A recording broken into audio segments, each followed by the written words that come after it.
The racket-tailed hummingbird is about the size of your thumb. It takes a lot of energy to look this graceful.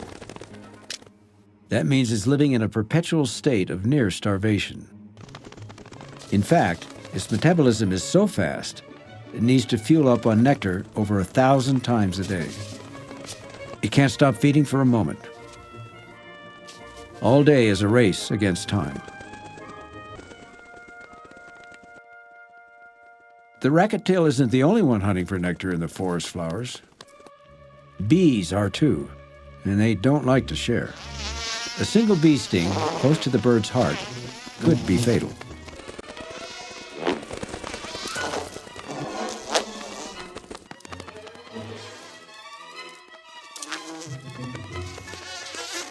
But time is on the racket-tail's side.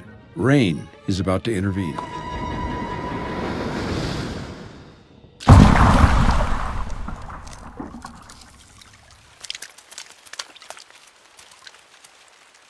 A raindrop as big as its head may not be much fun for a hummingbird, but it's altogether too much for a bee.